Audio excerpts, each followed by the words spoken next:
En fait, mon enseignement, c'était, je dirais, influencé par mes lectures et abondamment par mes recherches et par le fait que j'ai été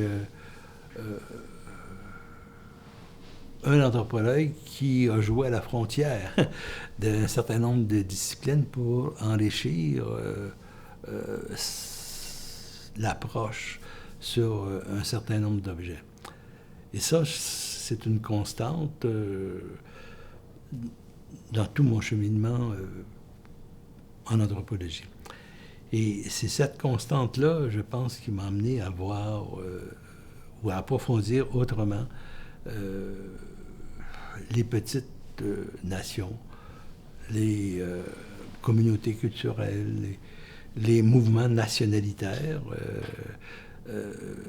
définis ainsi par Yvon Thériault, qui correspond à une façon de définir un groupe collectivement associé, comme les Acadiens, puisque c'était le modèle qu'il utilisait, ou les Québécois d'origine canadienne-française, qui pouvaient être porteurs de mouvements nationalitaires, au sens où on revendique à l'intérieur, chez les leaders de ces mouvements, au sein même des institutions politiques, lorsque c'est le cas. Dans le cas du Québec, mais il y a une province. Pour les Acadiens, il n'y a pas de province. Il y a plutôt un certain nombre d'organismes de pouvoir où on revendique de la part du gouvernement qui constitue l'autorité en place, plus d'autonomie, plus de pouvoir, plus de zones d'influence pour consolider constamment le groupe ethnoculturel. Les mouvements nationalitaires, c'est un peu ça. Et pour Thériault, pas pour moi, ces mouvements nationalitaires peuvent déboucher éventuellement, au hasard du temps, sur la création d'États indépendants. C'est très rare dans l'histoire que cela s'est produit de cette façon-là, puisque la création d'un État repose sur une logique autre que la logique de la nation ethnoculturelle. Elle repose sur un territoire, contrôle d'un territoire. Elle repose sur une population qui a un certain pouvoir affirmé à l'intérieur d'un territoire qui est structuré, repose sur la création d'une éventuelle armée, repose sur une reconnaissance à l'échelle internationale.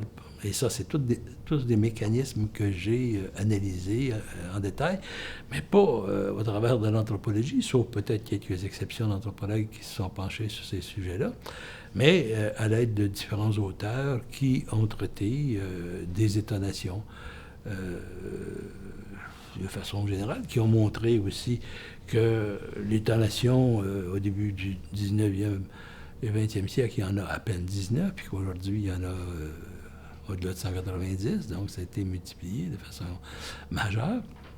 Et ça s'est fait selon un schéma historique où ça commence en Europe, ça se poursuit en Amérique à la suite de l'indépendance des États-Unis, ça va se poursuivre après en Europe dans la dissolution des empires ottomans, ça va se poursuivre avec la reconnaissance de l'autodétermination des peuples dans les colonies, après 1960 par les Nations Unies, et en 1980, 90 surtout, avec la percée du mur de Berlin, l'effondrement du bloc communiste, mais dans des États fédérés, on va voir apparaître plusieurs nations, et aussi à l'échelle de l'Europe, hein, un certain nombre vont s'affirmer. Écosse, Flandre, la Catalogne, dont on verra le 27, c'est ça, l'élection du 27, qui va être déterminante. On va voir comment une nation peut prendre forme. Donc, cette création de nation, ce n'est pas une forme de revendication, c'est une forme d'affirmation d'un État avec la création d'une autorité. Bon. Comment ça s'est produit dans l'histoire? Ça s'est produit par des effets de guerre. On prend le contrôle, la Grande-Bretagne prend le contrôle sur une colonie. Bon, elle établit une colonie, puis si tu sors la Grande-Bretagne, mais tu peux faire une nation. Ce sont les Américains qui l'ont fait, ça a créé une nation. Ça peut se faire par entente politique entre un groupe qui fait de la pression et que l'autorité coloniale va accepter. Tous les mouvements qui ont marqué l'Afrique, c'est de cet ordre. Il y a énormément de nouveaux États-nations qui sont nés, hétéroclites pour la plupart parce que les colonies l'étaient, qui doivent se forger, et ça implique un investissement majeur, doivent se forger une citoyenneté collective. Mais ce n'est pas toujours le cas. On le voit avec les guerres entre les groupes, les jeux, etc. Dans le cas du Soudan, par exemple, c'est un cas majeur pour expliquer ce genre de choses-là. Donc, il y a une différence entre revendiquer des droits, des pouvoirs à l'intérieur d'un État ou affirmer quelque chose d'autre. Donc, quand j'analyse, moi, l'histoire du Québec, quand j'analyse ces mouvements-là, je vois qu'il y a eu des mouvements de revendication qui ont mené à 1774. Il y a eu des pétitions en 1763 et 1774 de la part des seigneurs et des éléments qui étaient restés sur place, surtout la petite bourgeoisie, qui vont faire des pétitions auprès du gouverneur pour que la Grande-Bretagne laisse un peu de pouvoir à ces pauvres-là qui étaient à ces territoires. Donc, c'est une forme de revendication. Même chose en 1791, mais en 1791, ce n'est pas les francophones, les Canadiens d'origine française qui font la demande, ce sont les loyalistes qui reviennent des États-Unis, qui quittent les États-Unis, qui s'installent dans les maritimes, s'installent au Québec, s'installent dans ce que va devenir le Haut-Canada, qui s'installent en Ontario, qui vont revendiquer une modification du pouvoir. Donc, et ils vont obtenir, 1791, le pouvoir du bas et du Haut-Canada, puis ils vont pousser leurs revendications, ces loyalistes, pour créer une seule entité. Et ça va se faire après l'écrasement des Patriotes, dont l'objectif n'était pas de créer un État indépendant. L'objectif était d'avoir un gouvernement représentatif, en d'autres termes que l'Assemblée législative ait contrôle sur le Conseil législatif, sur le Conseil exécutif et sur le gouverneur. En fait, d'amener le gouverneur à accepter tout ce qui était décidé par l'Assemblée législative. C'était un changement majeur qui était revendiqué, mais on acceptait l'ordre britannique quand même. Et c'était un modèle, ce genre de modèle de revendication-là, qui avait été mis en place dans certains États de la Nouvelle-Angleterre, qui ont servi de modèle qui ont conduit à l'indépendance américaine, contrairement à un modèle qui était celui des loyalistes, qui reconnaissait le pouvoir d'en haut plutôt que le pouvoir d'en bas, et qui était revendiqué pour faire l'union. Donc, deux types de revendications qui ne débouchaient pas sur un processus d'indépendance, mais une autonomie plus grande. Le mouvement souverainiste des années 60, 1960 à aujourd'hui, est marqué par cette fièvre nationalitaire. La Révolution tranquille, c'est strictement ça. Pourquoi la Révolution tranquille? Il y a des facteurs simples. Regardez, durant la période de la guerre, le gouvernement fédéral demande aux provinces d'abandonner au gouvernement fédéral des points d'impôt.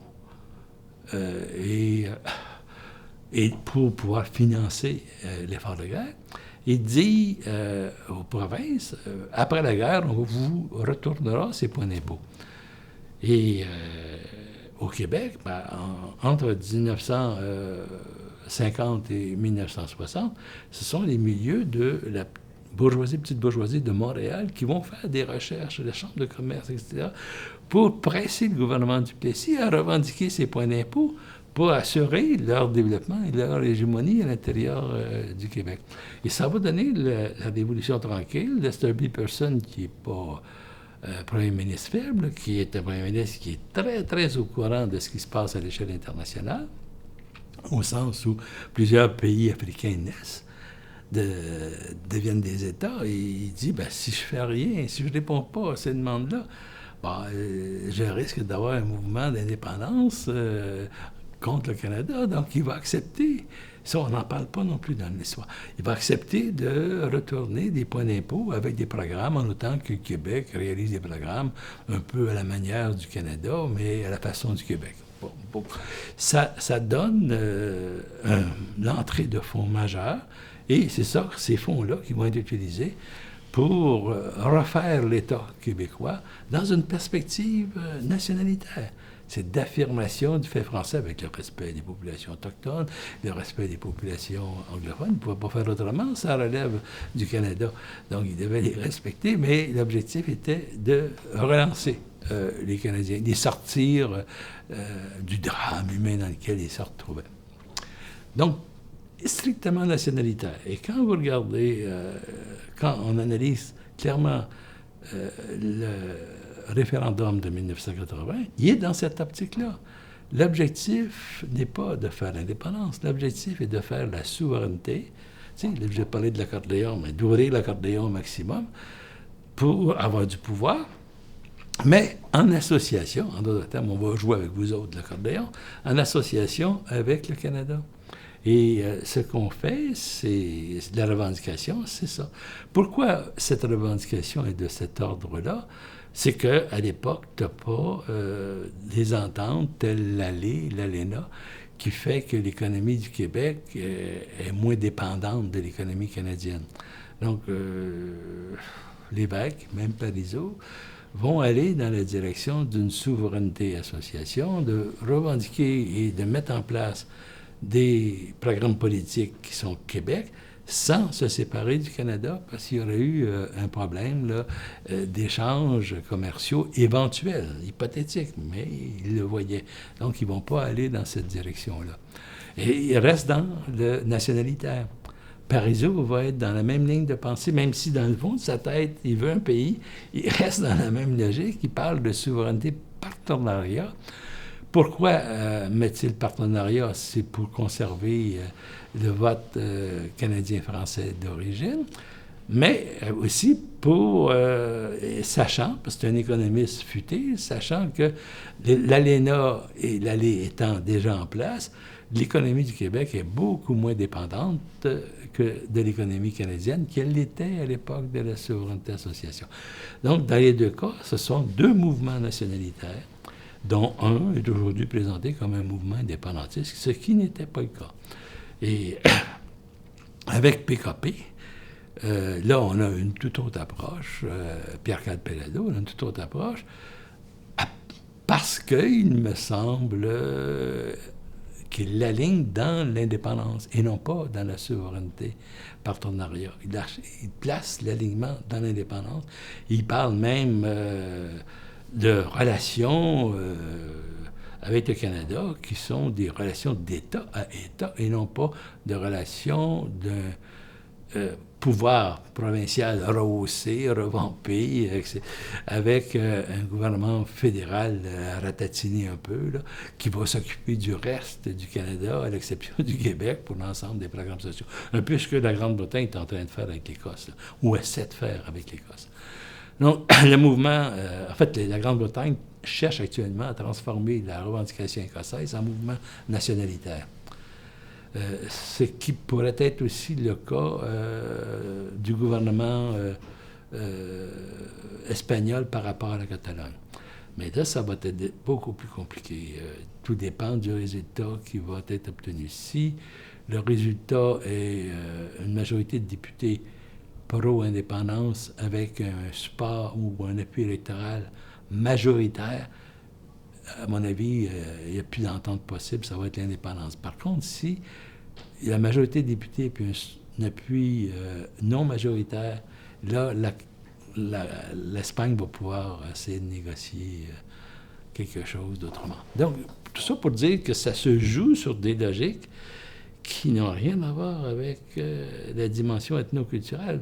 Ce sont des logiques politiques d'ordre reconnu à l'échelle internationale, dans lequel il y a 192 États dits indépendants et autonomes souverains, au sens où on ne peut pas leur piler sur les pieds sans provoquer des réactions de l'ensemble des autres, à moins que, si on le fait, à moins qu'il y ait vraiment des pratiques inacceptables dans les pays, ce qui s'est vu avec ce qui s'est passé dans les Balkans.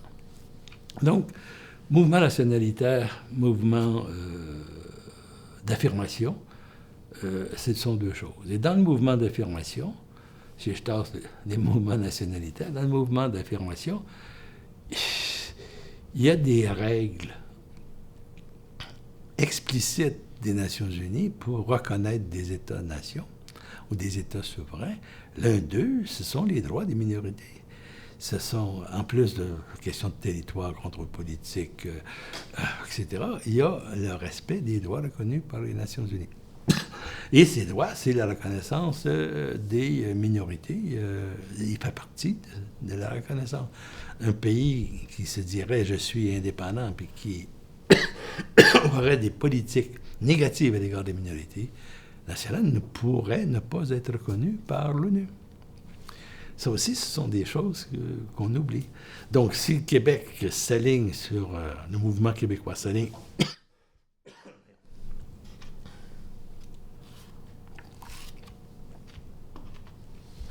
sur une approche de type nationalitaire ou ethnoculturel, ben, il s'en va dans un cul-de-sac. Et c'est ça la raison pour laquelle je travaille plus à développer une approche qui est recevable à l'échelle des Nations unies, surtout si cette approche ne passe pas par l'usage de la guerre. Mon investissement sur l'analyse des mouvements nationalitaires, l'approche de comment se crée un pays, m'a amené à m'engager politiquement. En fait, politiquement, à m'engager.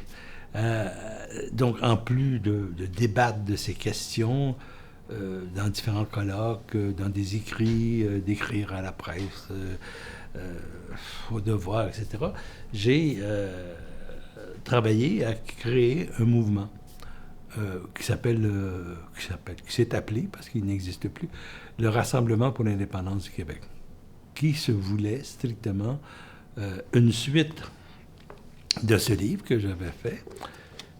D'ailleurs, c'est ce livre qui a inspiré la création du mouvement et qui a permis de regrouper à un moment donné au-delà de 1000 personnes à l'intérieur de ce mouvement-là.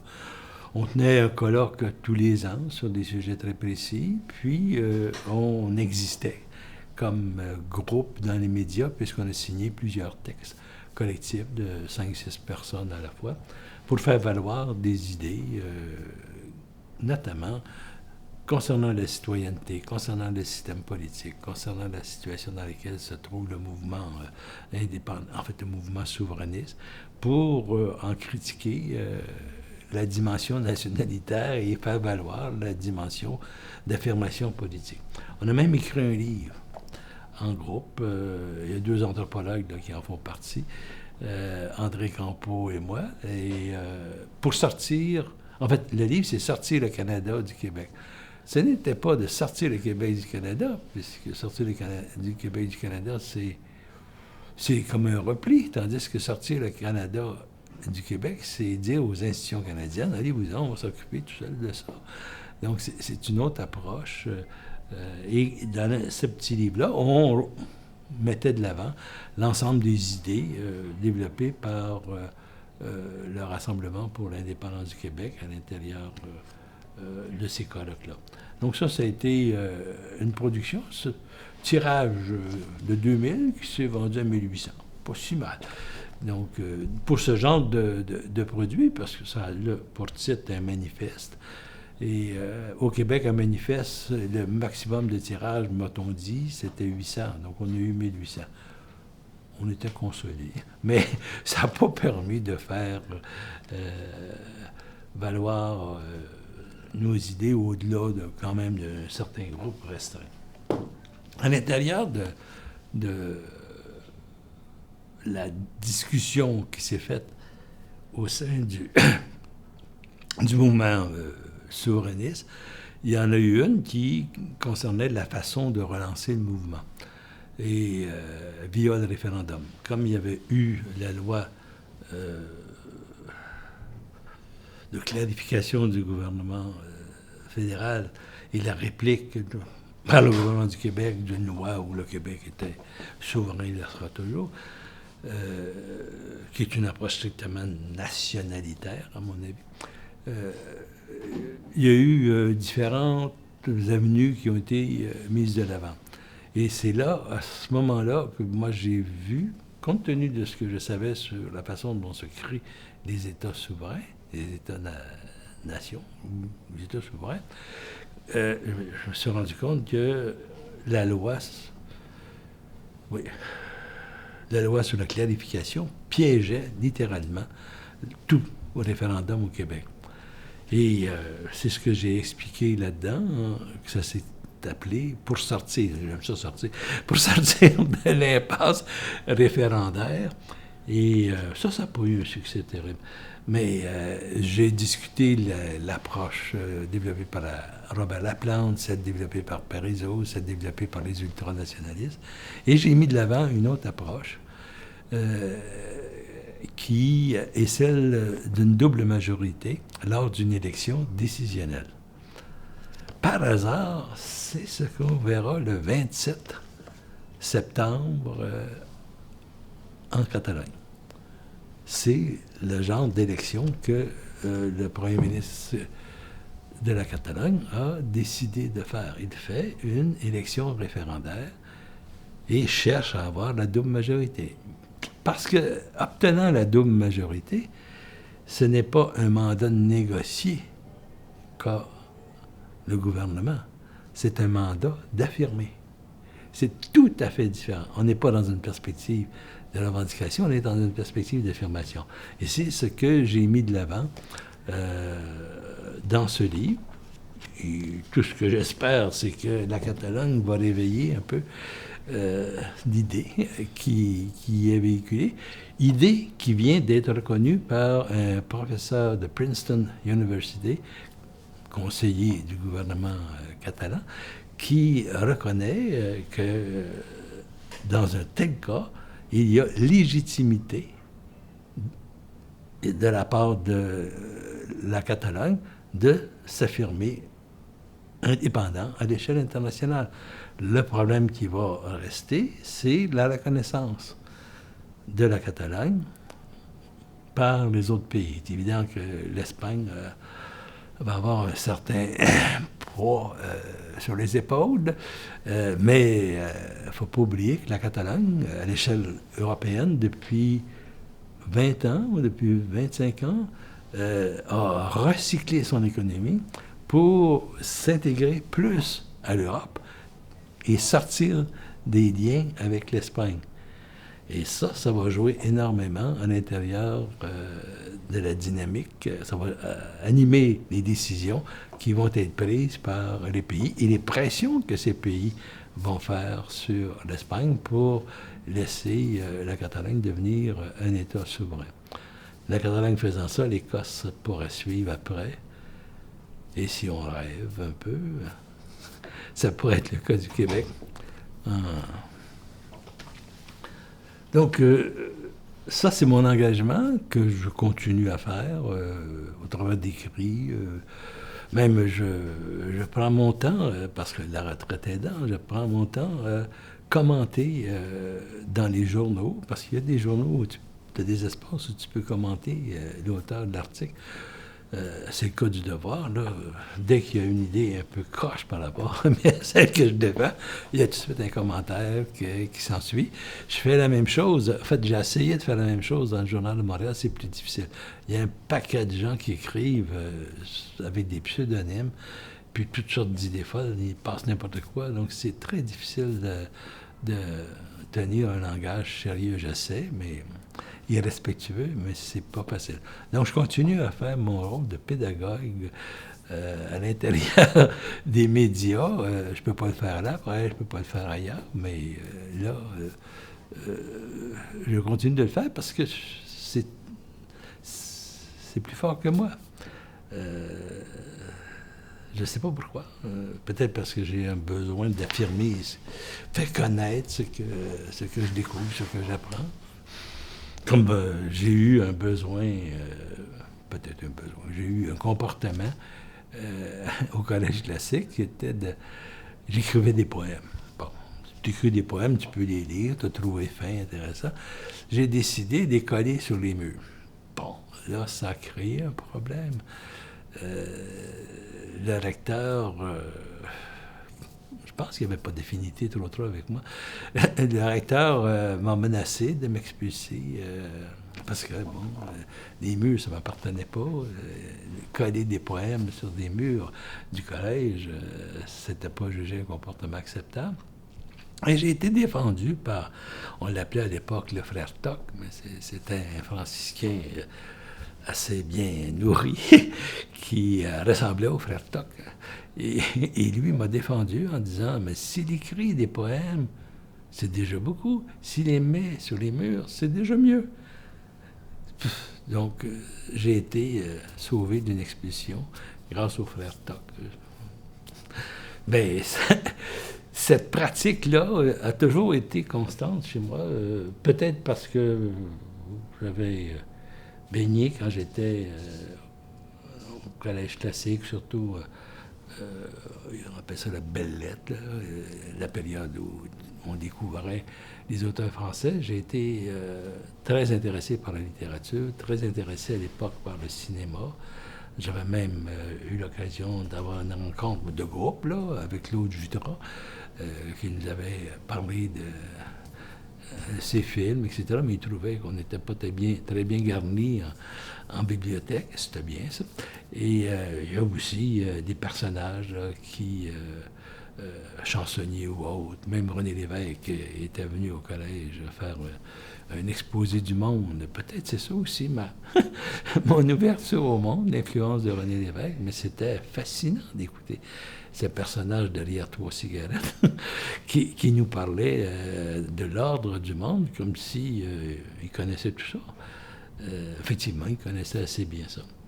Et c'est peut-être de là que m'est venue l'idée de exprimer, en fait, de là et d'autres choses. Le fait de voir que les idées sont bloquées, ne rejoignent pas un certain nombre de personnes, puis le désir de les faire connaître, peut-être c'est de là que m'est venue l'idée d'écrire un roman.